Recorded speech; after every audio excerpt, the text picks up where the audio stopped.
is hiding behind the veneer of the fact that the rest of the group was so poor that it enabled England to finish top.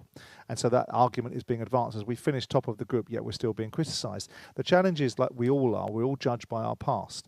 And what we've got is an England manager, despite the protestations of those that are his acolytes, that has been in a situation where he's stolen defeat from the jaws of victory. We've been 1-0 up in a European Championship final and managed to allow the Italians to come back and then decided to change after the Italians had scored. We allowed the Croatians back into the game in a World Cup semi-final. All of this is well rehearsed and sat in the psyche of England fans that have now been promised a better fare, a better outcome. We are now in a very good nick. All the lessons have been learned, and this is the time we're going to deliver something more meaningful. And then we rock into a tournament, and if you want to manage people's expectations, my word, you're doing a great example of how to do that, because the team's performance has not only been poor, we've been fortunate to come out of these games unscathed. The Slovenians didn't come to win the game. They came to get a point. Yeah. What makes it difficult to play against, but notwithstanding that, they were no great opposition. And the Danes bossed the game, and the Serbians beat us up for 60 minutes. So there's not a lot you can take away from it. So Gareth can sit there and say, oh, this is a strange environment for us to be able to work in. Well, Gareth, that's because of the legacy that you've created. The England fans that travel across the globe, that are one of the most unique set of fans, not all of them behave the way that sometimes we'd like them to, but most of the time they sit there supporting their team, they defend the indefensible, and I think they're entitled to be a little bit disenchanted.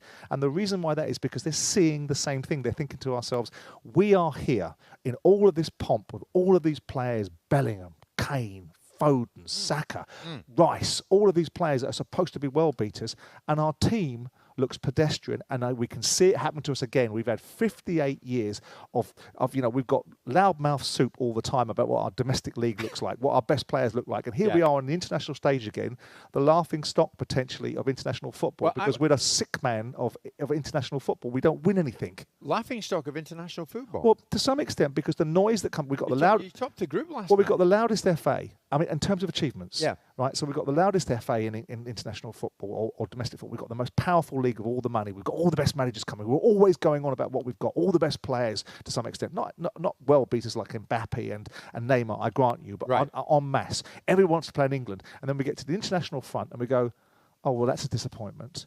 And of course, but the more important, we've had that opportunity. We've had it 3 times in a row, and there were reservations about giving Southgate another go. But the benefit of the doubt, the opportunity, all the positive stuff, the managing of the media, the harmonising of the environment. Yeah. Nobody gives a sod about managing the media or the harmonising of the environment. They want to see a winning football team. I know exactly and where you're going with it. That's where this angst comes from. Unless it picks up soon, Simon. And I say this, I mean, no apology for saying it. Their next game on Sunday night, the way they're playing could be Southgate's last.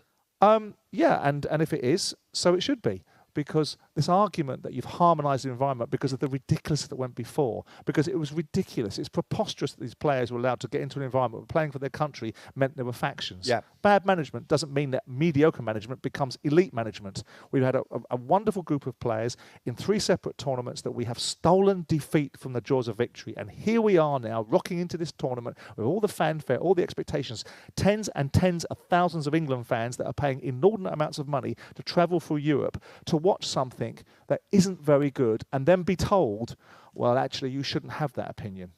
And I'm glad it's levied at me. And I'm going to go over and clap you rather than make brave decisions with players on the field and make leadership decisions about the way that we're going to play rather than this constant default setting of disappointing people. Why is that the case? Because there's a common denominator amongst all of it. And I'm sorry for all those people that think this is an ad hominem on the manager, but the manager is responsible for the fare. And if the players don't get their responsibilities and can't liven themselves up, then change the players and change them in a meaningful way. Stankovic. To be fair, he's got the right name for this game, really. They stank the gaff out, haven't they? The Stankovic. There's been Stankovic on the pitch every minute of the game. Everyone's been Stankovic. Terrible. Oh dear. Oh, Trent. Oh, Trent, what are you doing? What are you doing? Why do you keep playing Trent? Sorry. What is going on? Nothing's come of it. Nothing's come of it. Honestly, I can't. I'm going. I'm getting out of here. I'm sick of it. It's absolutely useless. Useless. Hey, sit tight. Sit tight. Useless. He'll be back, don't worry, he'll be back. Especially if England score, he come running in, giving it all that. 3.5 left on the clock. Gareth Southgate, leaving Mitchell and Chilwell fully fit at home, taking Luke Shaw with hamstring issues, who's not going to be fit for the next game. That's a sackable offence in itself, taking a risk like that. We've got no one at left back to get to the byline, get crosses in. And then, without that, you're playing Foden off the left and you've got Gordon available. Play Gordon, play someone that wants to get at players, get to the byline. I watched Spain all tournament. Williams getting at players, getting crosses in. It helps the likes of Bellingham, Kane, Saka make runs into the box. Well, what about Saka then? He's not exactly taking, full-backs for a ride, is he? Yeah, obviously, Saka's got to do more, but the first game, Saka set up the goal for Bellingham. But the problem is, lads, is that everyone's coming short. Everyone wants the ball to feet. We play Trent, and then we play no one making runs in behind. If you're playing Trent in that role, you might as well have brought Rashford because he can make runs in behind. I just don't understand the tactics from Southgate. Kane coming too deep, even last night, same again. Everyone wants the ball to feet. Bellingham looks shattered. Bring him off. He's an outstanding player. Won the Champions League around Madrid. God, Gabby, you sound as if you're making out Gareth doesn't know what he's doing here. Well, I think I'm speaking for 99% of the country, Alan, that everyone's saying the same now. This is enough. Make the right changes. Mainu, come on, look composed. Palmer, come on, make things happen. Make the right changes for this knockout game because, yes, the Netherlands haven't started yet, but they've got some good players. They've done well tonight. Slovenia. They've done well tonight. They played a 4-4-2, and the formation, you play 4-4-2, and the two front men are happy to work their tail off and drop in. It's hard. It really is. Burnley used to do that under Sean Dyche. If you get it right, they're a difficult team to play against, and that's what they did tonight. Will it be good enough? No. But, and this will give us a little bit more space and to operate. Holland will come on to us. They conceded 3 goals tonight against Austria, the Dutch, right? They conceded 3 goals. They were pretty bang average. No, honestly, you laugh. They were bang average, the Dutch tonight. Conceded 3 goals to Austria. They will give you chances. Conversely, the other way, they'll also cause us more problems because they're not going to sit deep. There'll be more space to operate, but he's got to get it right at Southgate. He can't be playing Connor as a 10. That's what Connor played to. Cannot be doing that. Got it all wrong. You've got to get your best players in the best. Still is a concern. Is Foden on that left and Trippier. It's so unbalanced on that left-hand side. And it ain't Foden's fault. It ain't Trippier's fault. It's just the way they... I actually thought Foden done well when he came in, so I thought he was our most dangerous player. I thought he looked good. Connor... Trippier. Trips on that side struggled. He haven't got a natural left foot. Cole Palmer, then he looked like it. But how are you going to change the team? What has Southgate seen in the subs that come off the bench? Gordon, Mainu's got more of a chance because he made a big difference. You got to start him there. Then you've got a problem. How do you play Foden and Bellingham in the same team if you're playing a 4-2-3-1? Where do you play Foden? Well, Foden on the left. You can't say it's worked. There might be a little bit more space in which to operate because that Dutch will come on to us if that's who we play.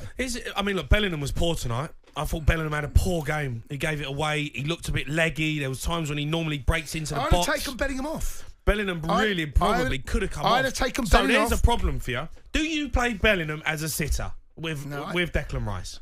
Do you play him as a 4 or a 6, whatever you want to call it? You're then experimenting again.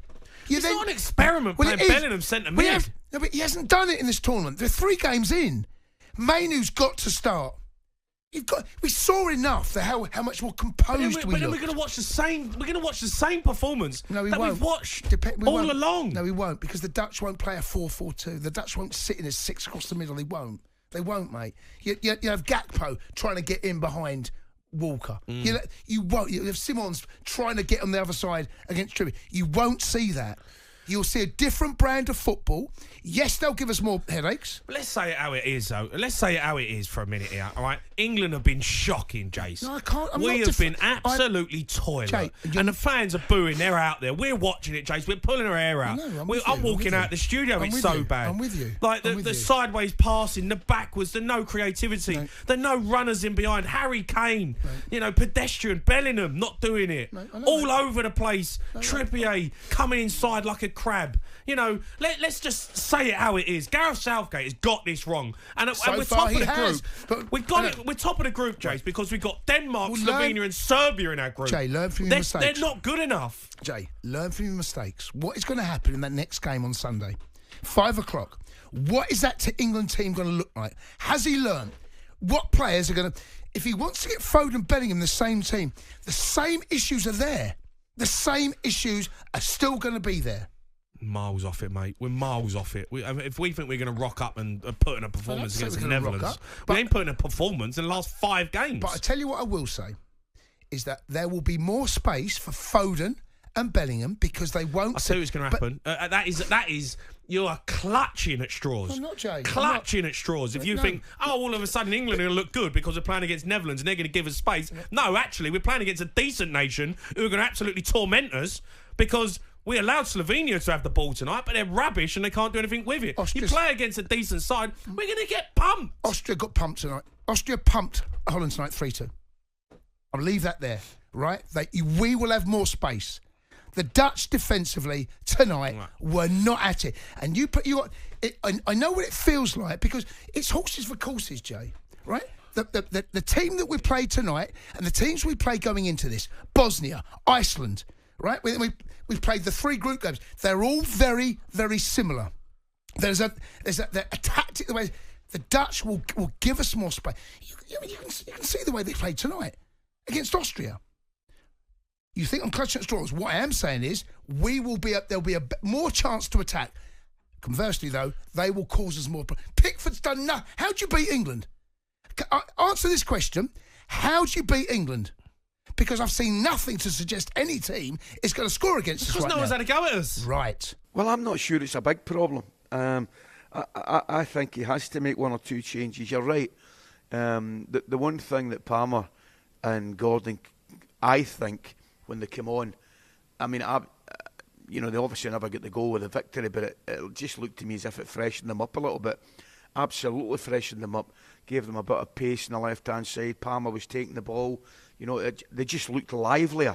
I don't think there's any getting away from that. There's been a I don't know, a kind of staleness, if that's the right word, about the English lads, particularly in the first 2 games when they scored the goal. Yes, in answer to your question, I think the decision effectively has been kind of taken out, and not taken out his hands, but you know the point I'm going to make here is the fact that the lads have come in and looked lively and certainly been more beneficial to the team.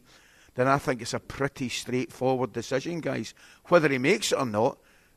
Because yes, he's loyal, and he's quite right to be loyal to a certain degree. However, you must do, and Alan, you boys know this better than MD, you have to do what's best for the team.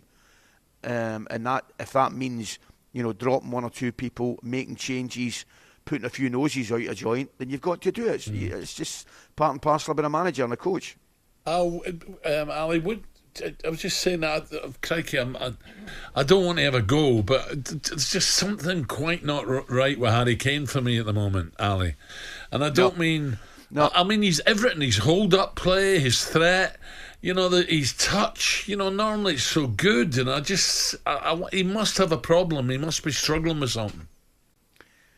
Well, bizarrely, I think he looks a yard off it. He's come off. Listen, boys, we all know what Harry Kane means to this England side and what he's done for this England side previously. But again, that really counts for nothing. In terms of the benefit of the team moving forward, he's looked a shadow of himself. I think, I really, really do. He doesn't look as physically or as mentally sharp as he has done in previous tournaments, and indeed during the season. I don't know whether he's carrying a niggle, but in terms of his movement, I think it looks slightly laboured. It looks as though. Now, I don't know, as I said, if he's carrying an injury. He doesn't look 100% fit physically or mentally. And he also is now at the stage where he's given Gareth a problem now, I think. Does he change it? Does he bring Watkins or Tony in? Or does he, I don't know, you wouldn't rule out Gareth going with a false 9 the way Germany do. So That's the biggest of calls, boys, for me. That's absolutely. The other ones, I think, are fine, and I think we'll definitely see one of them. Whether it's Gordon comes in or Palmer comes in, that's fine. But for me, the biggest of calls is if you leave Harry Kane out. No. I mean, look, for me, Trippier's just sideways and backwards because he ain't got left foot. I'm pulling my hair out with it. He's got it wrong, Southgate, but you can't blame Trippier because he's not a left back. No, so he's only playing to the strengths that he's got. He don't want to play on. He don't want to make runs to the byline because he can't cross the ball. He hasn't got the pace. He ain't got the legs no more to get to the byline. It's not his game. But we have to accept that Southgate's got that wrong. He's got it wrong. It's simple as that. He's not. We can gloss over it as much as we want. Southgate got it wrong at left back. He's waited for Shaw, and Shaw's not fit. Okay, so Southgate has seen the previous 2 games. Okay, and for the risk of repeating myself, I remember you and I have a conversation back in March when Kobe Mainoo came in, and you thought, you know what, that is the player we need alongside Rice. Okay, so that was always going to be a debatable one because Kobe Mainoo is so young, inexperienced. Yeah. But for me, he showed there's enough in there to do it. Well, he showed it tonight, right, for sure. Right. So we go to the tournament. Southgate ain't doing that. He's hell bent on playing Trent in there. Hell bent, right? He hell bent now on playing Foden on the left. He knows he doesn't have a natural left footer to play at left back. It was a calculated risk to take Shaw. Shaw should have been on the bench today and played some role. The fact that he didn't tells me he is not going to be fit for the round of 16 game, which is on Sunday. He can't start him in that game. No. So now that all the issues that he had have not been resolved. So now he's playing Connor there, right? I feel for Connor. I said to you last night, Connor's got a lot of qualities about him. Yeah. Right? He's got a lot of qualities. He's got a heart as big as a bucket. He'll give you everything, right? He ain't a ball-playing midfielder, can play there. You're asking God. Connor played like a 10. We played a 4-1-4-1 first half. We did. I don't know where Connor was playing. He was hiding. He wasn't hiding. He's asked to press. I don't know what he was being asked to do, but he wasn't affecting the game. He didn't touch the ball. You heard Southgate say he wanted him to press, right?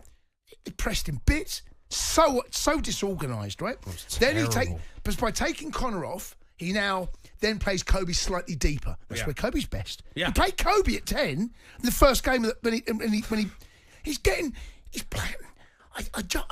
Southgate for me is complicating what is an area he needs to sort out.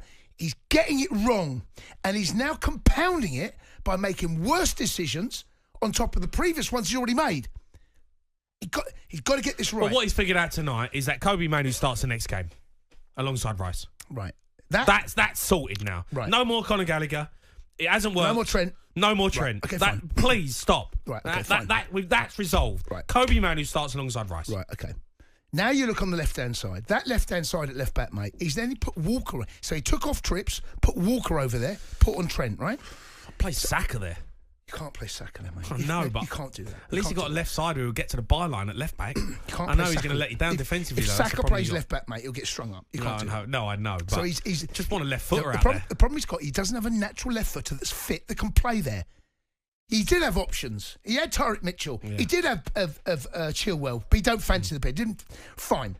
That has backfired. Now the fact that and I feel for Trippier because you can have a pop at Trippier all day long, right? He ain't a natural left footer, right? He's not. You have a pop at Connor all day long. He ain't a natural number 10 where he's playing today. You have a pop at Foden, right? Who's on that left hand. Doesn't give you that natural width. Drifts in. Who's to blame? It's Gareth Southgate. Simple. Gareth Southgate's to blame. He's getting it wrong. He's absolutely ballsed up this Euros, and we've crawled through the group. Hold on. We've crawled. Say we ballsed it up, right? Yeah, we're top. We top the group. Yeah, because they're terrible teams we've played against. Fine. The easiest group ever. Yeah. So I would prefer, because I think our better players are going to be given an opportunity to express themselves against a Dutch side. But look, whoever they play, they've got to play well in. And at this moment in time, it's very difficult to make an argument besides grasping at straws about how well we're playing. And 5 points tells us that we've gotten out of a group, which is a very bland group. Someone was saying, Scott was talking about the 1990 World Cup and how that resembled specifically the same sort of outcomes. The only team that won a game in that group were England. Different points totals at those times. But look, we have to be a lot better and a lot bolder. And that starts with the manager, ends up with the players. Because what we've seen so far, and people don't like it, and people can talk about criticism, and this idea that English fans are discontented and malcontents. There's a good reason for that, because they're seeing, when they talk about, the French just struggled through, and this team and the Italians have struggled through. Yeah, but they've won things in recent years. They have an opportunity to celebrate some of the things. We've had 6 decades of not winning anything. And what we're seeing is, and we've managed to snatch defeat from the jaws of victory in 3 tournaments in a row, and England fans can see the same thing replicating itself. This is why perhaps you've got this attitude. And Southgate talks about this sort of environment, this strange environment. It's all well and good being brave and walking over to the fans and clapping them. Be brave with your team selection.